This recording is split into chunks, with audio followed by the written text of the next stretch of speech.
Hey everybody, welcome to another episode of Carlton People. I've got another premiership member with me today, a staunch supporter of the Blue Abroad channel. Very grateful for that. I'm speaking with Greg. Hello, mate.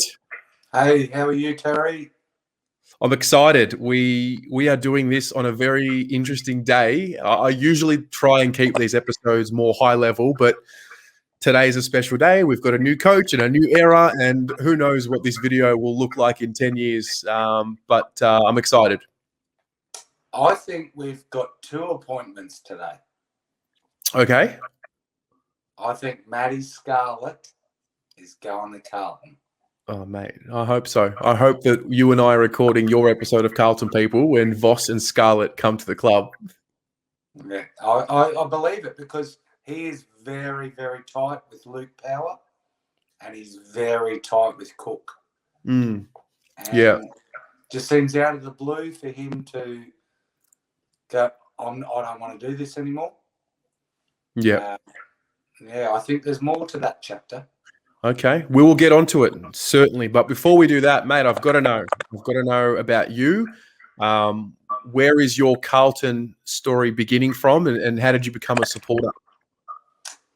Growing up in Brisbane, it was rugby league. My dad's from England, so that was soccer. And that's all that got pumped down your throat when I was a kid. And over the years, we used to get one game a week on the TV, which was called Match of the Round. And AFL didn't even compute to me. It was NRL or like rugby league or soccer. And I watched a game of AFL for probably the first time when I was really young, maybe 8, 9, 10. And I watched Greg Williams go absolutely berserk. And at the end of the game, they said he ran 18 kilometres. Wow. And I went, this guy's run a half marathon in one game. Like, this is crazy. And so over time, I watched more and more. My brother became a Hawthorn supporter. But I just never forgot that moment of watching this guy he kicked like 4 goals. He was a tackling machine. I went, these guys are athletic. You know, we grew up being shown soccer or football and NRL, but it got me. And so I went for Carlton because of that moment. And it's been that way ever since, through the ups and downs. And Wow. I saw the premium through the 80s, the 90s. I saw the best. So now's a bit hard, but Yeah. I'm always really keen to speak to people who have seen the golden era, because first of all, I want to say, and I want to make sure that it's not a myth, because I don't know what you're all talking about when you say that you went to games and watched games expecting to win, because I have no idea what that's all about. But what were the highlights for you from that time? Like, what maybe things that stood out for you and profound memories? 85, amazing. Yep. I think still Stephen Silvani is the greatest fullback in history, bar none. I think Wayne Johnson didn't get the accolades that he deserved. But I was watching guys just put their bodies on the line and they played for each other. I was watching a team that they went out there and they played for each other. Everyone seemed to buy into this, we're a team and we're going to get it done. And Terry, I didn't get to see a Carlton game live until 96 or 97. Wow. That was your first time. That was the first time, because all we got was VFL. We had no, like, Brisbane Bears came in early, but they were shit. And but the first time I got to watch them live and what goes through, and I understand when you guys talk about it, you and Paulo and Rocco, like you grew up with that. I didn't get to experience that. I got to watch one match a week on TV, and I crossed my fingers and hoped that it was Carlton. Wow. So I'd have to sit and listen to it on the radio or on the wireless, as it was called back then. As it was called back then. You know, and you're sitting there and you can't picture what's going on. You're just listening going, oh, it's gone from the defence to the forward in 3 seconds. How did that happen? Well, you can't see it. Wow. So it wasn't till late 90s, I guess, that I got to go and watch. Well, I watched the Brisbane Bears, who were worse than we are now. But I'll tell you, there's nothing better in Brisbane from a Brisbane, and I think Riley will tell you this too. There's only 2 teams that can come to Brisbane.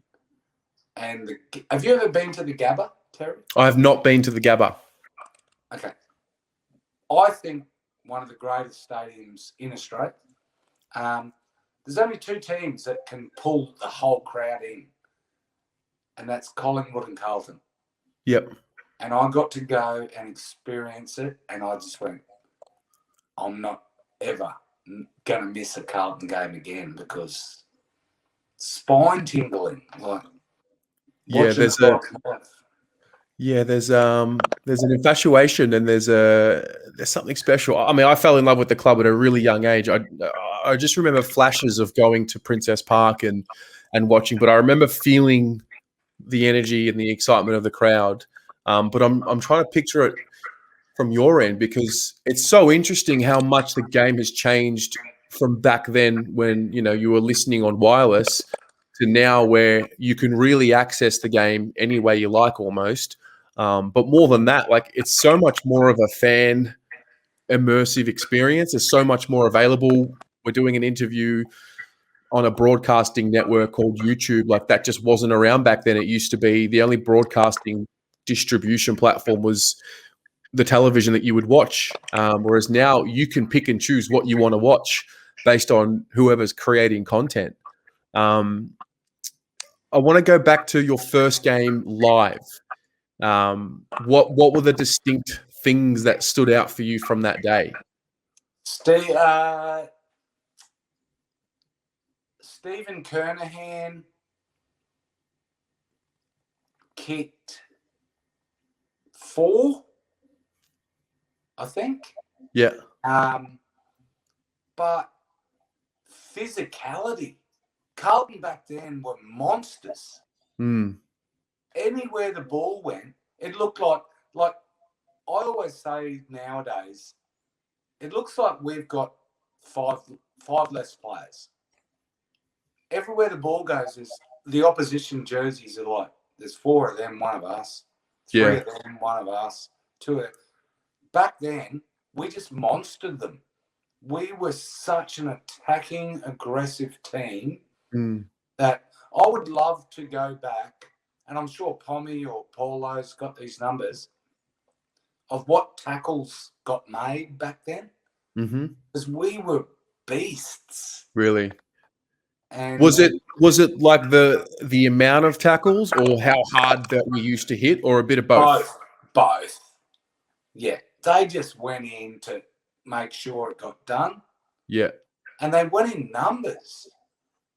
You know, it never was the point, even sitting high in the stands where you can see a lot more than being down on the fence, Carlton blokes were moving everywhere to make sure that they didn't get opened up like we do nowadays.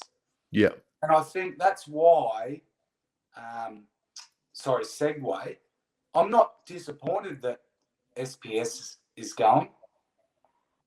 Maybe Voss can save him. I don't know. But Hewitt, he's going to block that corridor up like no one else at Carlton at the moment. And I think that's a good sign. So I'm happy to trade. What would SPS be on? What do you think SPS is on? I don't know, but no more than little over the average, if not just the average salary. You reckon? Yeah, I don't think he's on Bitcoin. So I think 1.6 for Hewitt for 4 years. I think that's a good buy. Well, let's talk about let's go into the group. Let's actually do the segue. Let's go into the modern group. I want to know your thoughts on this young group that we've got, and having seen what you have seen from the successful teams and how hard they go, and you know what you're looking for when you recall the great Carlton teams. Do you see what little spurts are you seeing from the current group that give you confidence that it's on the right track? The spine, start with that. Okay. Wettering, Walsh, Mackay. Yep. I think so. Again, sorry, little story. My best mate played in Brisbane. Yep. Played against, it marked Michael Voss several times when Voss was at Morningside. He was at Springwood. We were talking about it the other day. He's now in South Australia. He's born in South Australia. He was only up here for 5 years. Adelaide this year played all their young kids. All their young kids. They said, this year, we're just going to wipe. We're not making the 8, but we're going to give them experience. We didn't do that. We didn't give like Honey got a few at the end. Durden, Kemp. Carroll didn't get a game, yet he's blowing the lights out in the VFL. Was he though? He was kicking goals for candy. See, I don't know, because the Adelaide comparison is interesting. They didn't have finals in the agenda. We did. So it's hard to play an 18-year-old, 19-year-old kid when you've put finals on the table, you know? At what point this season did you think finals was off the table? I know Joey was saying 12 and 10, but when did you really sit down and go, we're out? Like, we're no chance. Well, we were still in mathematically until about round 15, 16. GWS, was that the end? I think that was the end internally for me, but technically it wasn't, because we were still a fighting chance, you know. But I find that one interesting. You know, we should have just played Carroll and Ramsey and that. But are they ready to play? Are they really ready to play? You grow up in Australia, Terry. Sink or swim. True, and that's what I. That's what I want to bring up. That's a good point, because you find out what they're capable of when you maybe put them in a situation where they might not be ready, but the way they fight out is where you find out what their character's made of. Yeah, I think too often they weren't given enough chance to succeed. You play 1 or 2 good games, kept getting picked, play one bad game, and you're back to the VFL. And so everyone's going to have I have a bad day. Do you have a bad day? Everyone has a bad day. Like, you can't. Luke Parks, I think, was harshly done by. And so was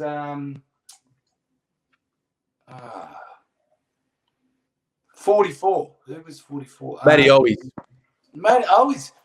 I thought he came in and was really good. Yes, he had a bad game or maybe 2 bad games, but let them have another go. Yeah. You know, he's chopped and changed all year. Okay. Let's bring the conversation a little bit more high level as opposed to 2021. What needs to happen to get to the flag? We need to shut down the corridor. That's it. I think we're good at both ends. We can kick goals, and we've got, well, you and Paolo and everyone else and all of us say we've got the best 6 at the back. Mm. We get broken apart through the middle. Mm. The inside 50s from opposition are just so easy. Mm. And that's why I think Hewitt is very good to bring in. I think that if we get him, I think that's one of the better choices.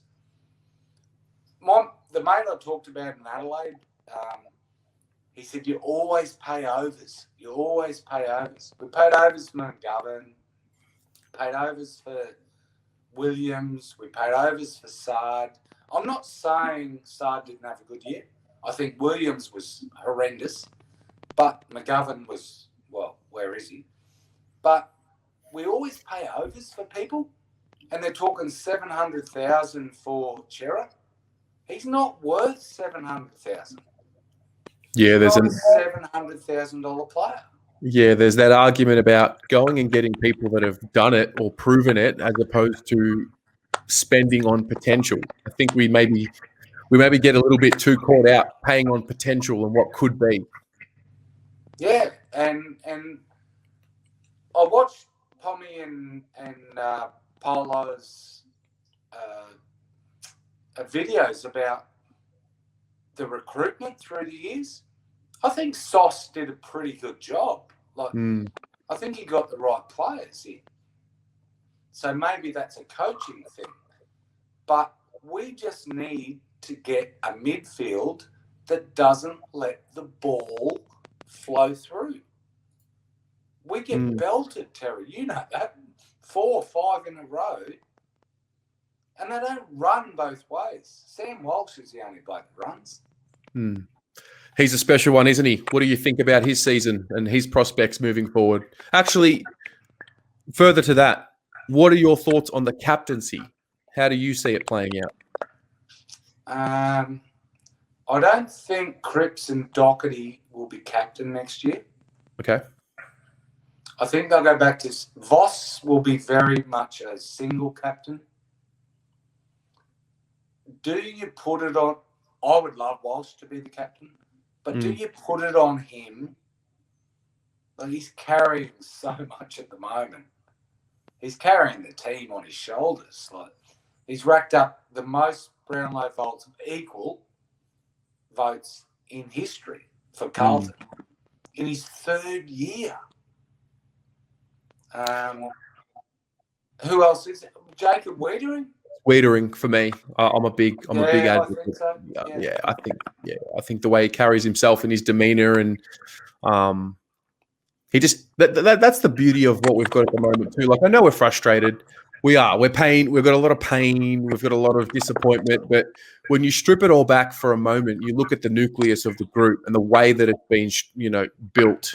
It's different to the last rebuild. The last rebuild was Murphy, Gibbs, Crusoe, and then Chris Judd the year after. So we had the midfield, but the spine fell apart, the defense and the forward. Whereas now we've got a really great defender, 2 really great midfielders in Cripps and Walsh, and then a really great forward, maybe 2 in Mackay and Charlie Kerno, depending on how close Charlie can get to his best. So when you start there and then you put the pieces around them, it looks okay. I thought Charlie was okay when he came back. He had a couple of moments of brilliance, which you expect from him, but I thought he was all right. And you got to think, how long's he been out the game?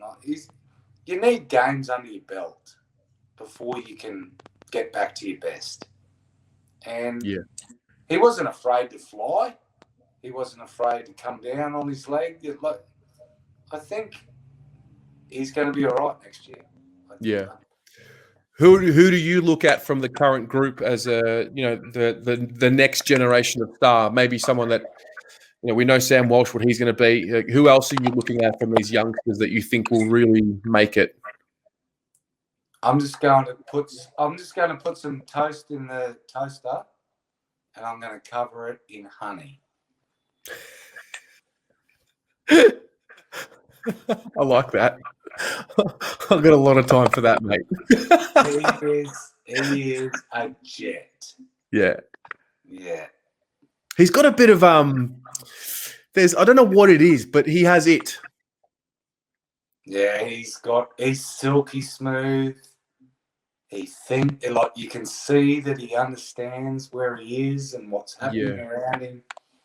And that's why I said, why did it take 18 or 19 rounds for him to get a game?